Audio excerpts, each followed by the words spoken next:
রবীন্দ্রনাথ ঠাকুরের বাসায় বড় বড় কবিদের আড্ডা হচ্ছে। আমি সেখানে সবার জন্য চা বানিয়ে নিয়ে গেলাম। আমার বানানো চা খেয়ে প্রথমে কবিগুরু বললেন, আমারও পরাণে যাহা চায় তার কিছুই নাই, কিছুই নাহি এই চাহে গো। এটা শুনে বিদ্রোহী কবি কাজী নজরুল ইসলাম লাফ দিয়ে উঠে বললেন, আমি বিদ্রোহী রণক্লান্ত, আমি সেই দিন হব শান্ত, যদি ভালো করে কেউ চা বানিয়ে আনতো। নজরুলের কথা শুনে উদাস মুখে জীবনানন্দ দাশ বললেন, আর আসিব না ফিরে রবি ঠাকুরের নীড়ে, গরম চায়ে মুখ দিয়ে টুট গিয়েছে পুড়ে। খানিক পরেই কবি সুকান্ত বলেছেন, কবিতা তোমাকে দিলাম বিদায়, এটা চা না যেন জলসানু চাই।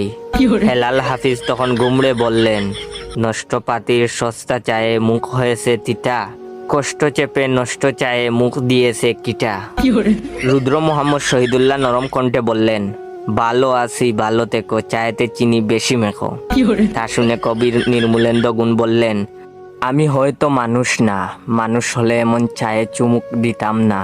পরিশেষে রবীন্দ্রনাথ অসহায় চোখে বৃষ্টির পানে তাকিয়ে বললেন, ওরে ওরে অদম, ওরে কাঁচা, ভালো করে চা বানিয়ে আমাকে তুই বাঁচা। এখন যে আমার টিকটক অ্যাকাউন্ট বাইসা বনফায়ার আর ইউজার নেম ইওর জয় অ্যাকাউন্টটা ফলো দিয়ে রাখবে, আর আমার এই ভিডিওটা তার 10 জন বন্ধুকে শেয়ার করবে, তাকে আমি আমার নিজ হাতে এইরকম চা খাওয়াবো, আর সেও একজন কবি হয়ে যাবে। তাই দেরি করছো কেন?